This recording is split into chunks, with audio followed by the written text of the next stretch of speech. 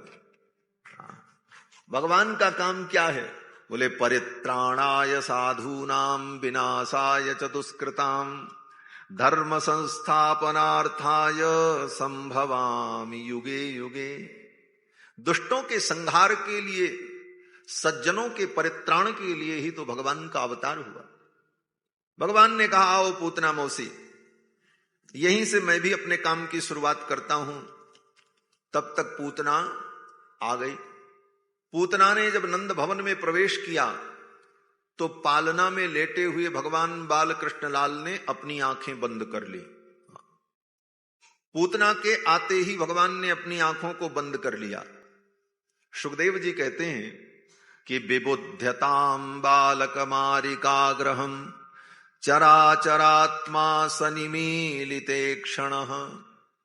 विबुध्यताम बालकमारिकाग्रहम, बच्चों की हत्या करने वाली ग्रह रूपिणी पूतना को देखकर चराचरात्मा गोविंद भगवान कृष्ण ने अपने नेत्रों को बंद कर लिया। चराचरात्मा सनिमीलिते क्षणः। पूतना के आते ही भगवान ने अपनी आंखों को क्यों बंद कर लिया? इस विषय को लेकर संतों के अनेक प्रकार के भाव हैं।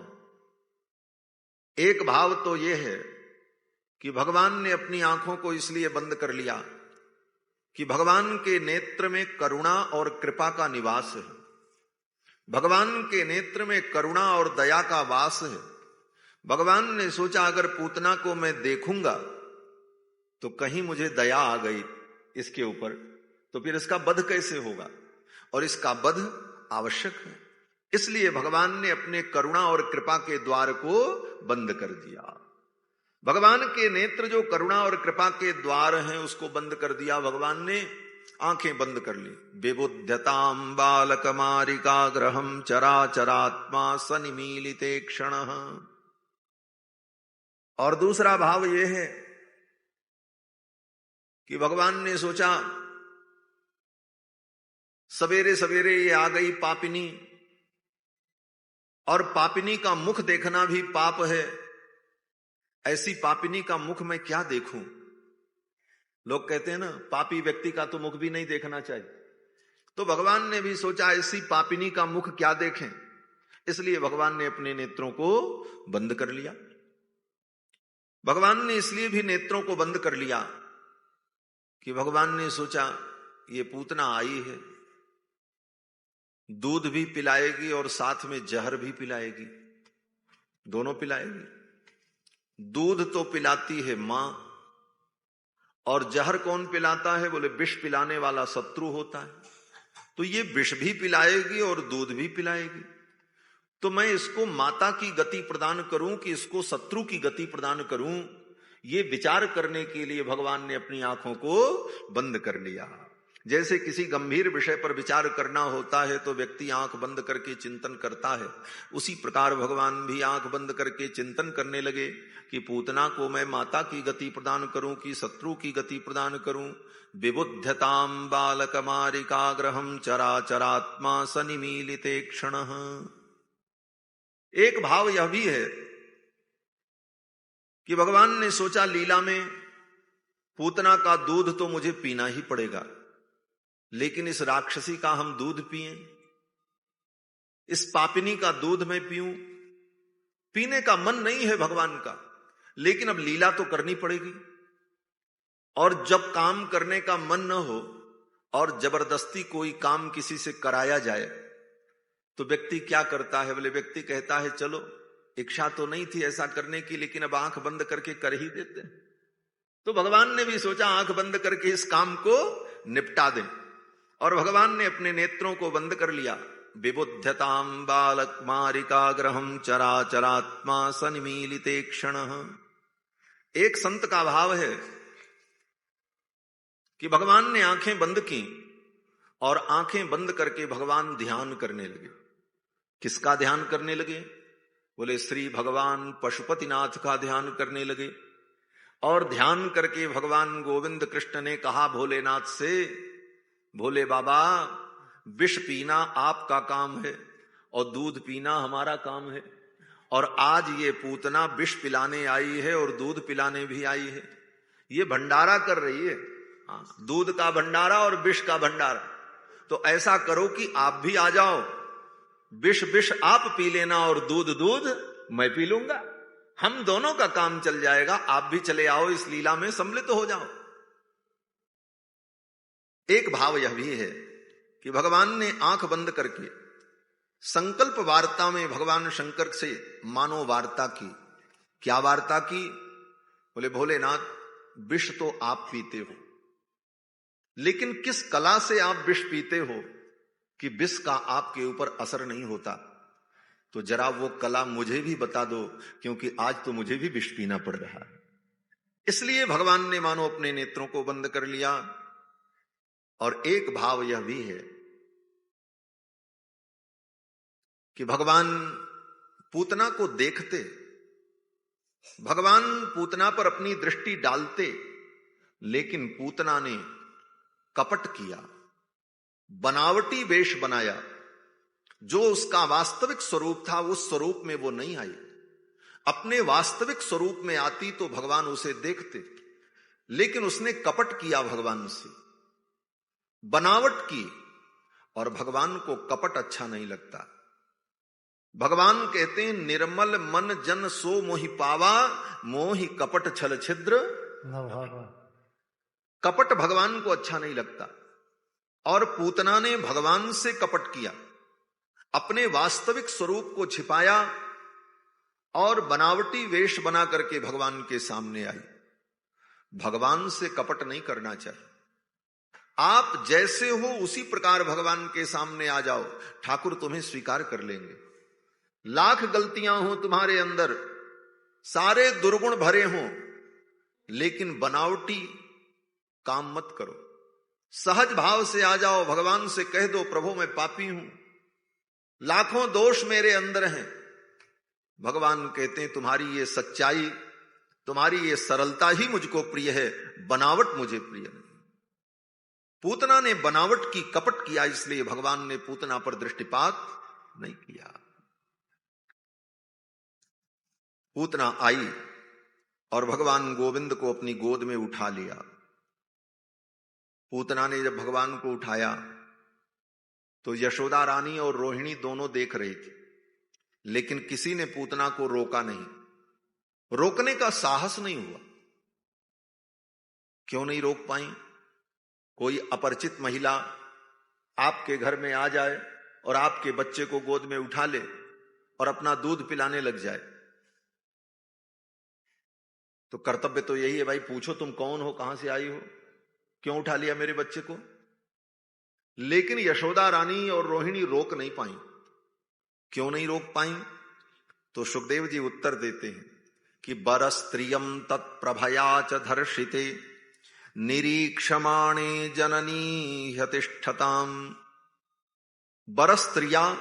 बरस्त्रियम तत्प्रभया च धर्षिते, इतना श्रृंगार करके आई थी, सज धज करके, नख से लेकर सिख पर्यंत इतने आभूषणों से लदी हुई थी कि यशोदा रानी ने जब देखा तो उनको लगा, भाई बहुत बड़े घर की होगी। मैं तो जानती नहीं, लेकिन लगता तो है कि बहुत बड़े घर की कोई रानी है, कोई महारानी है। और अगर मैं इसे टोक दूंगी, इसे रोक दूंगी, तो कहीं इसको बुरा न लग जाए। इस संकोच के कारण यशोदा रानी पूतना को रोक नहीं पाई, और पूतना आई और फट से कन्हैया को गोद में ले लिया और गोद में लेकर के वहीं आंगन में बैठ गई और तुरंत भगवान गोविंद को अपने आंचल में किया और अपने विषसिक्त पयोधर को पूतना ने भगवान के मुख में दे दिया। सुखदेव जी कहते हैं कि तस्मिन् स्तनम दुर्जर वीर्यमुल्बणं घोरांकमादाय शिशोर्ददावथ। तस्मिन् स्तनम दुर्जर वीर्यमुल्बणं घोरांकमादाय शिशोर्ददावथ।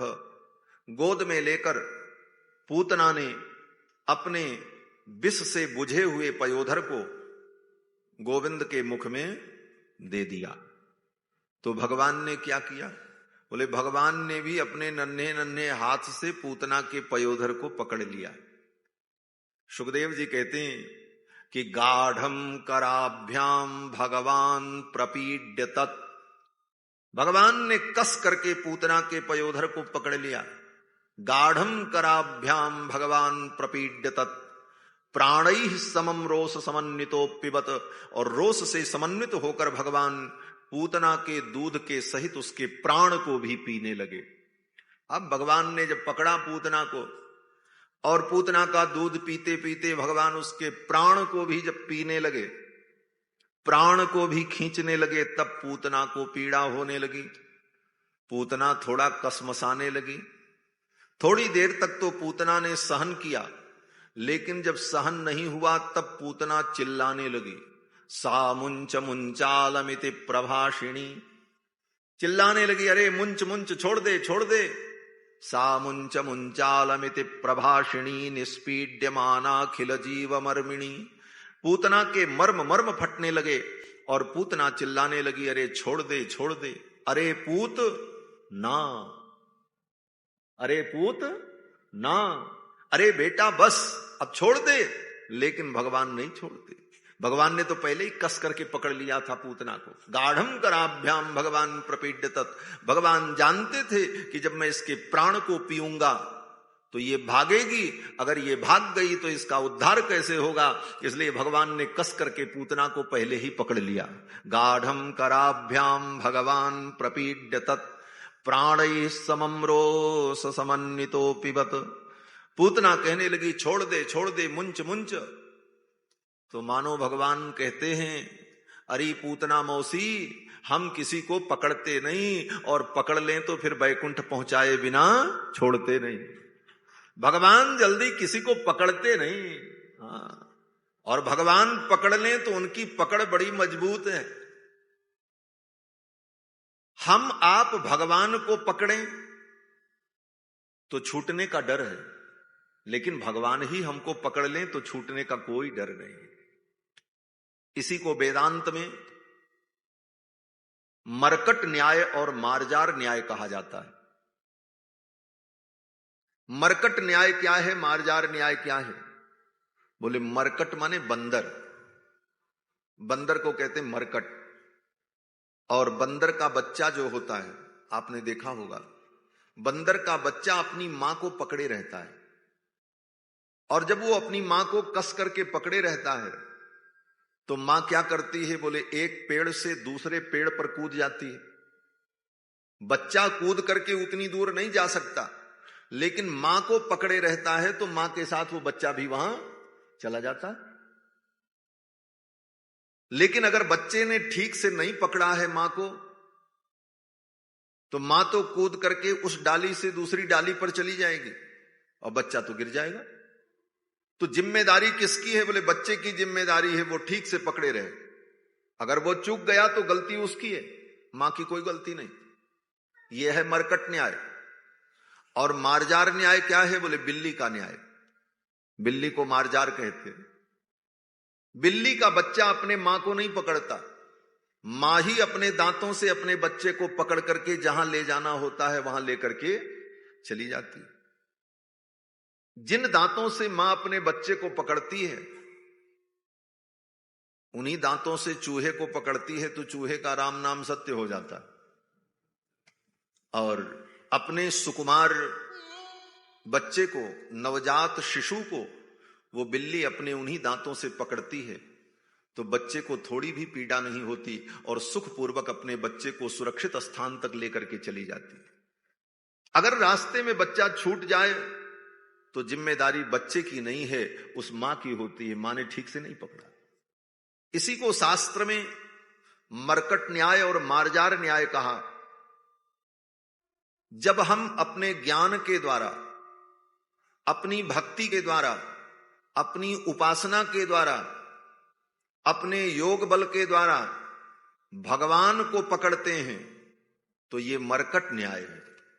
अगर हमारे ज्ञान में कमी रह गई, हमारी भक्ति में कमी रह गई, हमारे योग में कमी रह गई तो हम छूट जाएंगे, गिर जाएंगे। लेकिन जब हम सारा भार भगवान के ऊपर छोड़ देते हैं, जिसको शरणागति कहा जाता है, माम एकम शरणम ब्रज, अपने जीवन का संपूर्ण भार जब भगवान पर छोड़ देते हैं तो ये शरणागति जो है, यही मार्जार न्याय है। बिल्ली का बच्चा कोई प्रयास नहीं करता, वो तो अपने मां के ऊपर निर्भर रहता है, मां ही उसको सुरक्षित स्थान तक ले जाती है। उसी प्रकार जो जीव भगवान के ऊपर भरोसा करके निश्चिंत हो जाता है, फिर उसकी रक्षा की संपूर्ण जिम्मेदारी भगवान की हो जाती है। भगवान ऐसा पकड़ते हैं कि फिर छोड़ते नहीं, वैकुंठ पहुंचा ही देते हैं। ऐसे तो हम वैकुंठ पहुंचे न पहुंचे, लेकिन भगवान अगर पकड़ ले तो फिर भगवान की पकड़ तो कमजोर नहीं। भगवान ने कहा, री पूतना मौसी, हम किसी को जल्दी पकड़ते नहीं, और अगर पकड़ लें तो वैकुंठ पहुंचाए बिना छोड़ते नहीं। अब तो पूतना चिल्लाने लगी, सा मुंच मुंचालमिति प्रभाषिणी निस्पीड्यमानाखिल जीव मर्मिणी। उसके मर्म मर्म फटने लगे और भगवान उसके प्राणों का कर्षण कर रहे थे। पूतना ने देखा, ये बालक तो मुझे मार डालेगा। बड़ा सुंदर भाव है। ये पूतना पूर्व जन्म में राजा बलि की बेटी थी। जब वामन भगवान ब्रह्मचारी का वेश धारण करके राजा बलि के द्वार पर पहुंचे 3 पग पृथ्वी की याचना करने के लिए, तो वामन भगवान 5 वर्ष के, वामन भगवान के सुंदर मनोहर रूप को देखकर, उनके गोल गोल गाल को देखकर, सुंदर मुख को देखकर, उनकी मुस्कुराहट को देखकर, ये राजा बलि की जो बेटी थी उसके मन में भाव आया कि ये बालक कितना सुंदर है। अगर ये मेरा बेटा होता, मैं इसे दूध पिलाती तो मुझे कितना सुख होता। वात्सल्य भाव प्रकट हुआ कि मैं इसे अपना दूध पिलाती तो मुझे कितना सुख मिलता। भगवान मन में सोचे, चलो तुम्हारी इस कामना को मैं पूर्ण करूंगा। लेकिन अगले ही क्षण जब भगवान ने 3 पग पृथ्वी नापने के क्रम में राजा बलि का सब कुछ ले लिया और राजा बलि को वामन भगवान ने बंदी बना लिया, तो राजा बलि की जो बेटी थी उसको बड़ा क्रोध आया। ये बालक इतना कपटी है, देखने में तो इतना सुंदर, इतना सीधा साधा, और चतुराई इतनी भरी है इसके अंदर। मेरे पिता का सर्वस्व हरण कर लिया।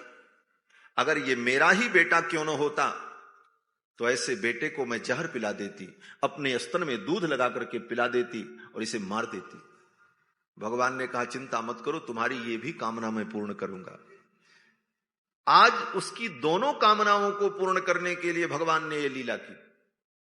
दूध भी पिला रही है और विष भी पिला रही है, लेकिन दोनों कार्य करने में 2 भावनाएं थी। विष पिलाते समय शत्रु की भावना हो और दूध पिलाते समय बच्चे की भावना हो। ये दोनों भावना भी जब जागृत हो तभी तो कर्म का फल होगा, तभी वो कर्म सफल होगा। और भगवान जब पूतना के स्तन का पान करने लगे तो स्तन में ऊपर से विष लगा था, तो भगवान पहले तो विष पिएंगे, दूध तो बाद में निकलेगा, पहले तो विष ही मिलेगा। तो भगवान ने जब स्तन पान किया पूतना का, तो पहले तो भगवान ने विष पिया। और पूतना उस समय क्या सोच रही थी? बोले, जब भगवान पूतना के दूध को पीने लगे, विष पीने लगे, तब पूतना को लगा कि ये तो मेरा शत्रु है। वो शत्रु भाव जागृत हो गया। जो पूतना ने पूर्व जन्म में सोचा था मैं इसको विष पिला देती, और विष पीने के बाद भगवान जब उसके दूध को पीने लगे, तब पूतना के मन में वो वात्सल्य भाव आया, क्योंकि पूतना ने सोचा था ये मेरा बालक होता तो मैं इसे दूध पिलाती। और जब भगवान दूध पीने लगे तब पूतना को लगा रहे ये तो बालक है, और पूतना के मन में वात्सल्य भाव प्रकट हो गया। और पूतना कहने लगी, अरे बेटा छोड़ दे, छोड़ दे, सा मुंच मुंचाल मिति प्रभाषिणी, अरे बेटा छोड़ दे, इसमें विष लगा है, इसे तू मत पी, नहीं तो तू मर जाएगा। जैसे मां के हृदय में वात्सल्य होता है, वो वात्सल्य भी प्रकट हो गया उस क्षण। सा मुंच मुंचालमिति प्रभाषिणी निस्पीड्यमानाखिल जीव मर्मिणी। पूतना के मर्म मर्म फटने लगे। फिर तो पूतना ने देखा भी ये बालक तो मुझे मार डालेगा। फिर तो पूतना भगवान बाल कृष्ण लाल को लेकर के आकाश में उड़ गई, विशाल रूप धारण कर लिया महाराज। तब तक यशोदा रानी, रोहिणी, ये सब दौड़ी, अरे मारो मारो, पकड़ो, रोको। कौन पकड़े कौन रोके, वो तो आकाश में उड़ती जा रही। बड़ी विशाल काया जब आकाश में लेकर के उड़ी तो भगवान भी बड़े प्रसन्न हुए। हाँ, भगवान बाल कृष्णलाल ने सोचा मेरे मामा जी ने बहुत बढ़िया हेलीकॉप्टर भेजा है, थोड़ा घूम ले। कहां घूम ले? बोले इस ब्रजमंडल में मुझे लीला करनी है, 10 वर्ष तक लीला करनी है, तो जरा निरीक्षण कर ले कहां कौन कौन सी लीला होगी। तो हवाई सर्वेक्षण भगवान करने लगे। अब पूतना भगवान को लेकर के उड़े और ज्यों ही मथुरा की ओर जाने लगे तब तक भगवान हैंडल घुमा देते। स्टीयरिंग तो भगवान ही के हाथ में थी। अब तो भगवान इधर घुमा दे तो इधर घूमे, कभी इधर जाए कभी उधर जाए। पूरे ब्रजमंडल की परिक्रमा की पूतना ने, और भगवान ने आकाश से ही संपूर्ण ब्रजमंडल का निरीक्षण किया। ये मेरा ब्रज है, यहां मुझे लीला करनी है। अब तो भगवान ने सोचा अब निरीक्षण तो हो गया, अब इसका उद्धार हो जाना चाहिए। भगवान ने पूतना के संपूर्ण प्राण को खींच लिया। पूतना जब निष्प्राण हुई तो आकाश से नीचे की ओर गिरने लगी महाराज। अब विशाल काया थी, सुखदेव जी कहते हैं 6 कोस लंबी थी, 18 किलोमीटर लंबा शरीर उसका था, छोटी मोटी नहीं थी। अब जब आकाश से गिरने लगी तो ऐसे उड़ती हुई जा रही थी और भगवान उसकी छाती में चिपके हुए थे।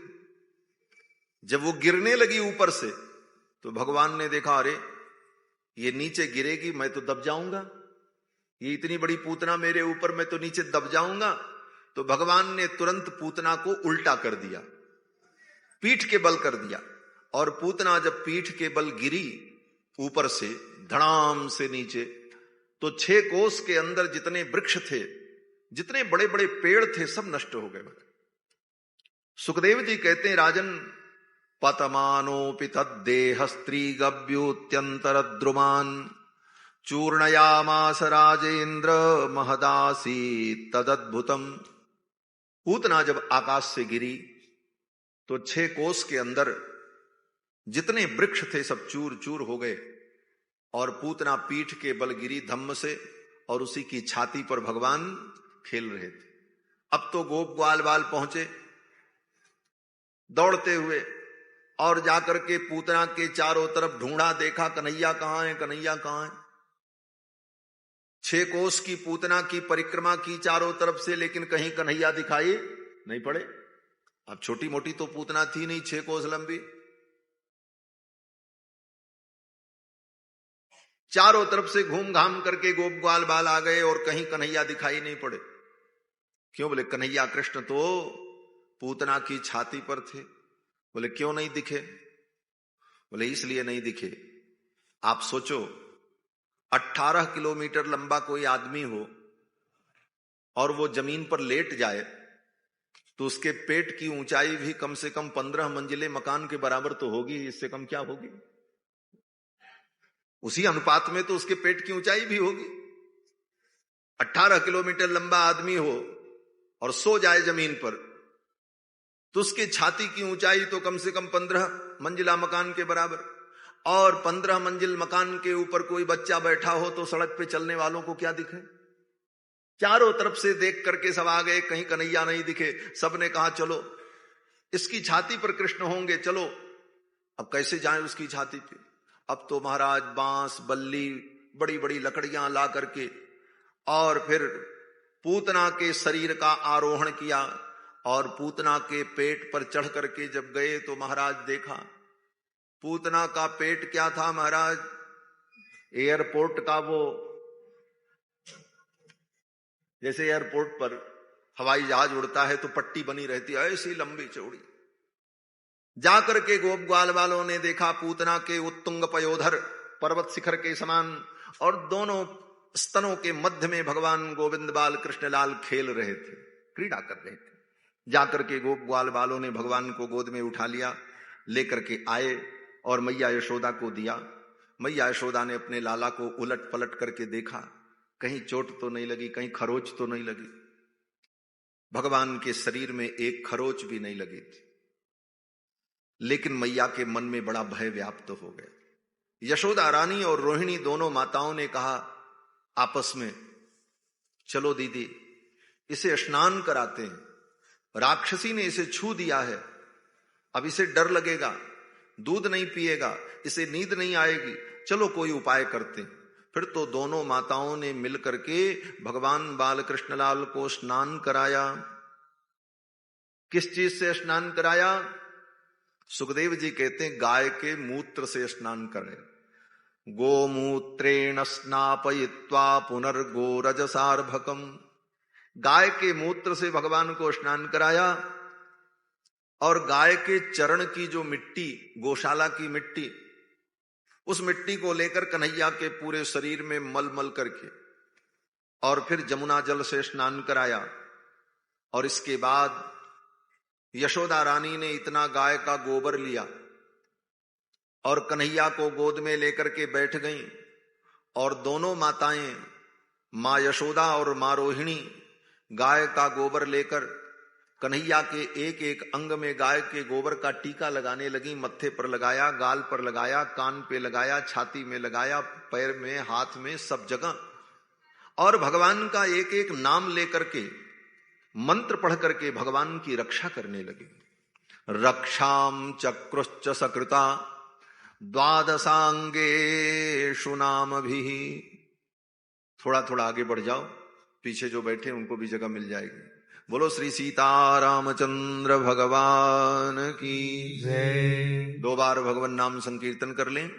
भज राधे राधे गोविंद गोविंद राधे, भज राधे राधे गोविंद गोविंद राधे, भज राधे राधे गोविंद गोविंद राधे, भज राधे राधे गोविंद गोविंद राधे, भज राधे राधे गोविंद गोविंद राधे, भज राधे राधे गोविंद गोविंद राधे। गोविंद राधे गोपाल राधे, गोविंद राधे गोपाल राधे, गोविंद राधे गोपाल राधे, गोविंद राधे गोपाल राधे, भज राधे राधे गोविंद गोविंद राधे, भज राधे राधे गोविंद गोविंद राधे, भज राधे राधे गोविंद गोविंद राधे, भज राधे राधे गोविंद गोविंद राधे, गोविंद राधे गोपाल राधे, गोविंद राधे गोपाल राधे, गोविंद राधे गोपाल राधे, गोविंद राधे गोपाल राधे, भज राधे राधे गोविंद गोविंद राधे, भज राधे राधे गोविंद गोविंद राधे, भज राधे राधे गोविंद गोविंद राधे, भज राधे राधे गोविंद गोविंद राधे, गोविंद राधे गोपाल राधे, गोविंद राधे गोपाल राधे, गोविंद राधे गोपाल राधे, गोविंद राधे गोपाल राधे। बोलो श्री गोविंद भगवान की जय। जय जय श्री राधे श्याम। मैया यशोदा ने गाय का गोबर लिया और कन्हैया के एक एक अंग में गाय के गोबर का टीका लगाया। रक्षाम चक्रुश्च सकृता द्वादशांगेषु नामभिः। भगवान के एक एक अंगों में भगवान का एक एक नाम उच्चारण करती हुई यशोदा रानी भगवान का संरक्षण करती।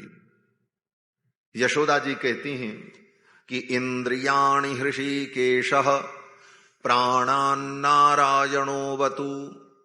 भगवान हृषिकेश मेरे बालक के इंद्रियों की रक्षा करे, भगवान नारायण मेरे बालक के प्राण की रक्षा करे। श्वेतद्वीप पतिश्चित्तम, श्वेतद्वीप के स्वामी जो भगवान हैं वे मेरे बालक के चित्त की रक्षा करे। मनो योगेश्वरोऽवतु, भगवान योगेश्वर मेरे बालक के मन की रक्षा करे। पृष्णिगर्भस्तुते बुद्धिम, भगवान पृष्णिगर्भ मेरे बालक के बुद्धि की रक्षा करें। आत्मानं भगवान परः, परमेश्वर भगवान मेरे बालक के आत्मा की रक्षा करें। क्रीडन्तं पातु गोविंदः शयानं पातु माधवः, जब मेरा बालक क्रीड़ा करे तो भगवान गोविंद इसकी रक्षा करें, जब मेरा बालक शयन करे तो भगवान माधव इसकी रक्षा करें। भुंजानम यज्ञ भुक् पातु, जब मेरा बालक भोजन करे तो भगवान यज्ञ नारायण इसकी रक्षा करे। बोले भोजन करते समय यज्ञ नारायण भगवान रक्षा करें क्यों? बोले बालक है, बालक को पता ही नहीं होता कितना हमको खाना है और क्या खाना है, तो कहीं मेरा बालक ज्यादा खा ले अथवा कोई ऐसी चीज खा ले कि जो इसके लिए हितकारी न हो। तो जैसे यज्ञ नारायण भगवान यज्ञ कुंड में अग्नि प्रज्वलित रहती है और कुछ भी डालो तो वो भस्म हो जाता है, उसी प्रकार यज्ञ नारायण भगवान मेरे बालक के पेट में बैठ जाएं और मेरा बालक कुछ भी खाए तो वो सब पच जाए। भुंजानम यज्ञ भुक् पातु सर्वग्रह भयंकरः, डाकिन्यो यातु धान्यश्च कूष्माण्डायैर्भकग्रहाः, भूत प्रेत पिशाचाश्च यक्ष रक्षो विनायकाः, कोटरा रेवती ज्येष्ठा पूतना मातृकादयः, उन्मादा ये ह्यपस्मारा देह प्राणेन्द्रिय ध्रुव। ये जितने ग्रह हैं, बालक को जो रोग व्याधि होती है, बालक को जो पीड़ा होती है, ये सारे ग्रह बालक को परेशान करते हैं। कौन? बोले डाकिनी, यातुधान, कूष्मांड, भूत प्रेत पिशाच, यक्ष रक्ष, विनायक, कोटरा, रेवती, ज्येष्ठा, पूतना, मातृका, ये सब ग्रह हैं जो बच्चों को बीमार करते हैं, दुख देते हैं। यशोदा रानी कहती ये जितने ग्रह हैं, इन सब ग्रहों से भगवान विष्णु मेरे बालक की रक्षा करे। सर्वे नश्यन्तु ते विष्णोर नाम ग्रहण भीरवः, भगवान विष्णु के नामक ग्रहण से ये सारे ग्रह पलायित हो जाएं और मेरा बालक सुरक्षित रहे। ये सब कह करके मैया यशोदा ने और रोहिणी ने भगवान बालकृष्ण लाल का संरक्षण किया। मैया रोहिणी ने कहा चलो एक काम और कर लेते हैं। बोले क्या? बोले झाड़ फूंक भी कर लेते हैं। तो क्या किया? बोले यशोदा रानी ने कन्हैया को गोद में लिया और लेकर के गाय की गौशाला में गई। और रोहिणी मैया ने क्या किया? बोले रोहिणी मैया ने गाय की पूंछ को पकड़ा और गाय की पूंछ को पकड़ करके कन्हैया के ऊपर 5 बार घुमाया और कहा मेरे बालक की अलाय बलाय जो सब कुछ हो वो सब समाप्त हो जाए। गाय की पूंछ को गोविंद के ऊपर घुमाया और भगवान का संरक्षण किया। गोपुच्छ भ्रमणादिभिः रक्षाम विदधिरे सम्यक गोपुच्छ भ्रमणादिभिः। गाय की पूंछ को घुमा करके बालक के ऊपर संरक्षण किया। गाय की पूंछ घुमा दो तो कैसी भी नजर लगी हो, कोई दोष हो तो वो समाप्त हो जाता है। इसीलिए मंदिर में भगवान के सामने आज भी पहाड़ पर रहने वाली जो गाय होती है उसके पूंछ का बना हुआ चंवर भगवान के सामने इसीलिए डुलाया जाता है। ये जो चंवर डुलाते हैं ये क्या है? पहाड़ पर रहने वाली जो गाय है, गाय की ही प्रजाति है जिसको याक कहते हैं, उसकी पूंछ का बना हुआ ये व्यजन, इसके द्वारा भगवान की नजर उतारी जाती। इतने लोग दर्शन कर रहे हैं आरती के समय, पूजा के समय में, कहीं किसी की नजर न लग जाए, किसी का दोष न लग जाए, किसी की दृष्टि न लग जाए, इसलिए भक्त लोग भगवान के सामने चंवर डुलाते रहते हैं, गाय की पूंछ को घुमाते रहते हैं कि भगवान को नजर न लग जाए। भक्ति में यही विशेषता है। भक्ति में सब कुछ उल्टा होता है। क्या उल्टा होता है? बोले जो सारी दुनिया के रक्षक भगवान हैं वो रक्ष हो जाते हैं और भक्त भगवान की रक्षा करता है। भक्ति में भाव विपर्य हो जाता है, भाव बदल जाता है। रक्षक जो है वो रक्ष हो जाता है और जो रक्ष है वो रक्षक बन जाता है। मैया यशोदा ने और रोहिणी ने भगवान का रक्षण किया और तब तक इधर से नंद बाबा मथुरा से लौट करके आए। जब नंद बाबा गोकुल जाने लगे तो रास्ते में देखते हैं रास्ता जाम। क्यों? बोले रास्ते में पड़ी है पूतना, इधर के आदमी इधर, उधर के लोग उधर। उतनी बड़ी पूतना को पार करके कौन जा सकता है? गोप ग्वाल बाल आए, नंद बाबा ने पूछा ये सब क्या हुआ? गोप ग्वाल बालों ने सारा वृत्तांत बताया। नंद बाबा ने कहा नारायण ने बड़ी कृपा की, मेरा बालक सुरक्षित है। गोप ग्वाल बालों ने कहा बाबा बालक तो सुरक्षित है लेकिन गोकुल सुरक्षित नहीं। बोले क्यों?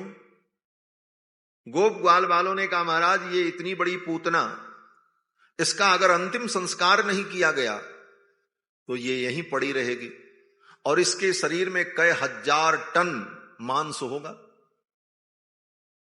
कुत्ता गिद्ध पशु पक्षी नोच नोच करके इसे खाएंगे, दुर्गंध फैलेगी और ब्रजमंडल में भयंकर बीमारियां पैदा हो जाएंगी।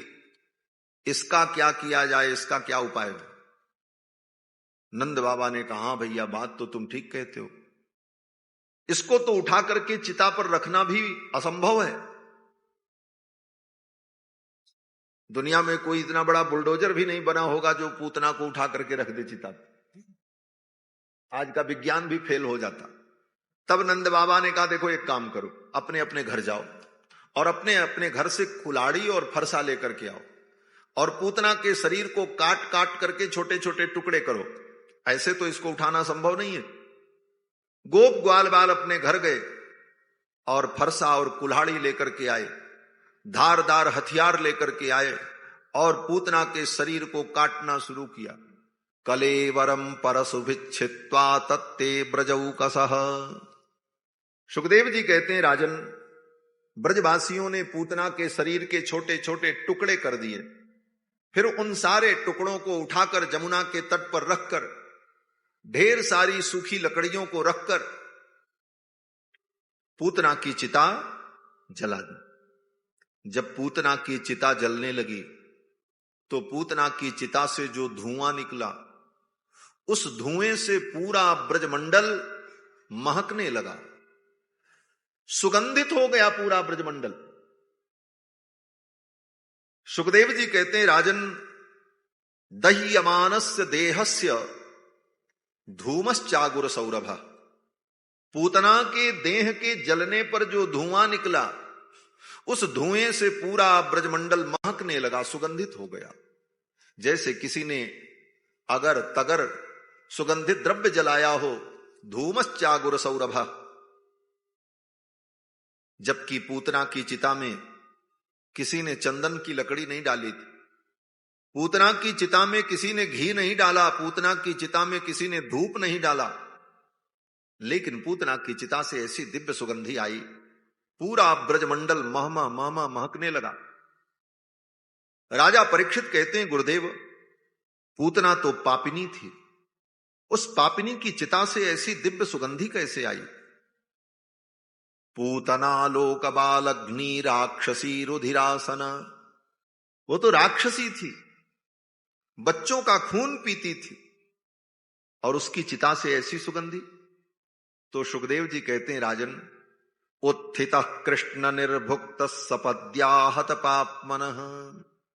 भगवान कृष्ण ने पूतना के पयोधर का पान कर लिया तो भगवान के मुखारविंद का स्पर्श हो गया पूतना के शरीर से, इसलिए पूतना का शरीर परम पवित्र हो गया और पूतना की चिता से दिव्य सुगंधी आई। और कितनी सौभाग्यशालिनी है ये पूतना। सुखदेव जी कहते हैं, राजन, भगवान ने पूतना को माता की गति प्रदान की, ऐसा दयालु कौन होगा। पूतना का सौभाग्य देखो। सुखदेव जी कहते हैं कि राजन, पद्भ्याम भक्त हृदयस्थाभ्याम वंद्याभ्याम लोक वंदितैः अंगम यस्याः समाक्रम्य भगवान पिबतस्तनम। पूतना का सौभाग्य क्या है? सुखदेव जी कहते हैं, पदभ्याम भक्त हृदयस्थाभ्याम,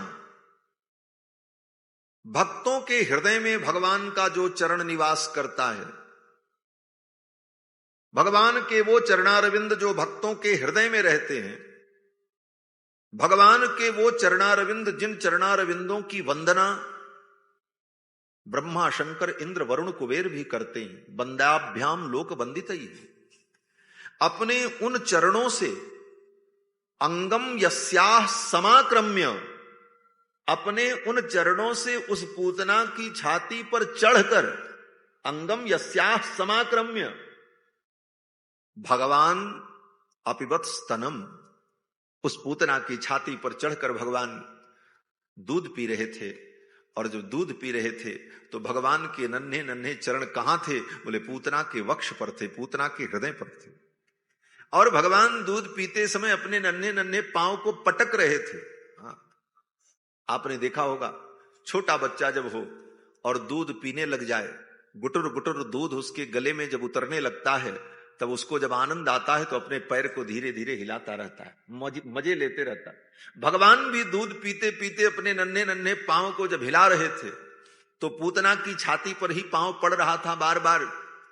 सुखदेव जी कहते हैं, भगवान के उन दिव्य चरणारविंदों का स्पर्श, वो चरणारविंद जिन चरणारविंदों का ध्यान बड़े बड़े योगी करते हैं, ब्रह्मादिक देवता भी जिन चरणों की वंदना करते हैं, उन चरणों से भगवान ने पूतना की छाती को मानो पीट पीट करके उसके जन्म जन्मांतर कल्प कल्पांतर के सारे पापों को दूर कर दिया, पूतना को परम पवित्र बना दिया। पूतना लोक बालग्नि राक्षसी रुधिरासना जिघांसयापि हरये स्तनम दत्वापसद्गतिम। आई थी भगवान को मारने के लिए, लेकिन भगवान ने पूतना को सदगति प्रदान कर दी, पूतना को माता की गति प्रदान कर दी। सुखदेव जी कहते हैं, राजन, इस कथा को जो सुनता है वो भगवान गोविंद के चरणों की भक्ति को प्राप्त करता है। इस कथा का यही फल है। बहुत से लोग आते हैं, कहते महाराज भगवान के चरणों की भक्ति कैसे मिले? बोले भगवान के चरणों की भक्ति पाने का यही मंत्र है कि बार बार भगवान की कथा सुनते रहो। बस भगवान की कथा सुनते रहोगे, जीवन में भगवान की भक्ति कब आ जाएगी कोई ठिकाना नहीं। और पहले दिन के प्रसंग में तो आपने सुना ही था, जब गंगा के तट पर हरिद्वार में सनकादिक कथा सुनाने लगे तो भक्ति महारानी अपने पुत्र ज्ञान वैराग्य को लेकर के आ गई।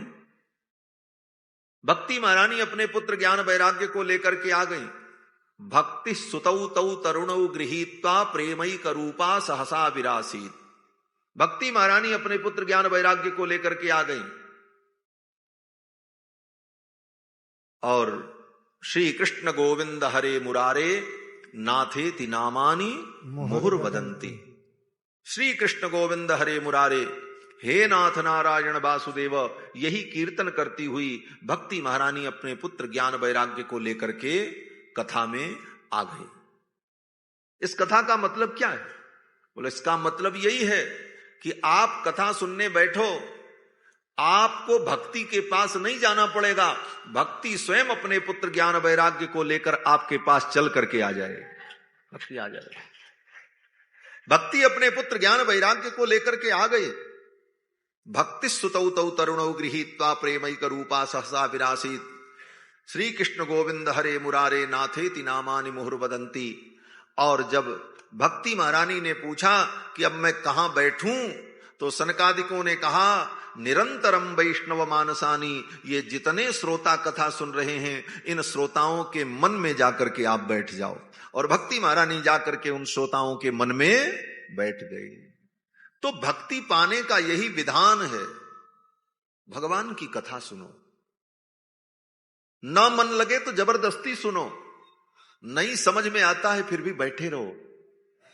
जैसे बच्चा स्कूल में जाता है तो पहले दिन उसको कुछ समझ में नहीं आता, मन नहीं लगता, मन करता जल्दी से घंटी बजे और हम चलें। उसी प्रकार कथा में जो पहली बार, दूसरी बार, तीसरी बार आता है उसका मन नहीं लगता महाराज, उसको तो लगता है कब महाराज कीर्तन करावें तो हम धीरे से उठ जाएं। हम देखते रहते हैं, अभी कीर्तन कराएंगे तो 2-4 लोग उठ जाएंगे धीरे से, उनको लगता है मौका बढ़िया है चलो। तो कहने का मतलब कि जैसे बच्चे का मन नहीं लगता है स्कूल में, लेकिन जबरदस्ती उसको बैठाया जाता है। गुरुजी कहते हैं बाहर नहीं निकलना, इसी तरह डांट के बैठाना पड़ता है, चुपचाप बैठे रहो, कथा सुनो, कहीं नहीं जाना। और जब व्यक्ति बैठने का अभ्यास कर लेता है और बार बार इसे सुनता है, पहली बार थोड़ी बात समझ में आती है, दूसरी बार कुछ ज्यादा समझ में आता है, तीसरी बार में और समझ में आता है, 5वीं बार में, 6ठी बार में फिर आनंद आने लगता है, फिर स्वयं में नई नई बातें उत्पन्न होने लगती हैं, अनेक प्रकार की कल्पनाएं, भावनाएं जागृत होने लगती हैं, फिर धीरे धीरे उसके हृदय में भक्ति का विस्तार हो जाता है। यही भक्ति को प्राप्त करने का मूल मंत्र है। सुखदेव जी कहते हैं राजन, या एतत् पूतना मोक्षम कृष्णस्यार्भकम अद्भुतम। इस कथा का नाम पूतना बध नहीं है, इस कथा का नाम पूतना बध नहीं है। आगे प्रसंग आएगा, अघासुर बध, धेनुकासुर बध, कंस बध, लेकिन इस कथा का नाम है पूतना मोक्ष, पूतना बध नहीं। सुखदेव जी कहते हैं इस पूतना मोक्ष की कथा को जो सुनता है, या एतत् पूतना मोक्षम कृष्णस्यार्भकम अद्भुतम शृणुयात श्रद्धया मर्त्यो गोविंदे लभते रतिम। श्रद्धा पूर्वक जो इसे सुनता है वो गोविंद के चरणों की भक्ति को प्राप्त करता है, उसे भगवान गोविंद के चरणों की भक्ति प्राप्त हो जाती है। और ये सुखदेव जी अपना अनुभव बता रहे हैं। सुखदेव जी का अनुभव क्या है? बोले सुखदेव जी पहले ज्ञान मार्गी थे, हाँ, योगी, भगवान की कथा और भक्ति की निष्ठा सुखदेव जी की दृढ़ नहीं थी, वो तो योग मार्ग के पथिक थे। जन्म लेते ही जंगल में चले गए और जाकर के समाधि में बैठ गए, और समाधि में अपने ही अंदर अपनी आत्मा से परमात्मा का जो अभेद, उस अभेद का चिंतन कर रहे थे। सोहम, उस अभेद अद्वैत का चिंतन में, अद्वैत के चिंतन में निमग्न थे। वो तो व्यास जी के पुत्र शिष्य लोग पहुंचे और व्यास जी के शिष्य ने जाकर के एक श्लोक सुनाया। सुखदेव जी तो समाधि में बैठे थे, व्यास जी के शिष्य ने एक श्लोक सुनाया और एक श्लोक में पूतना की ही कथा सुनाई। सुखदेव जी ने सबसे पहले भागवत में कौन सी कथा सुनी? बोले पूतना की कथा सुनी। व्यास जी के शिष्य ने जाकर के सुनाया कि अहो बकीयम स्तन कालकूटम जिघाम सयापाय यदप्यसाध्वी लेभे गतिम धातृचिताम ततोन्यम कम वा दयालुम शरणम ब्रजेम। यही श्लोक सुनाया ब्रह्मचारी ने। इसका अर्थ क्या है? बोले इसका अर्थ है कि अहो बकीयम स्तन कालकूटम। अहो, कितने आश्चर्य की बात है।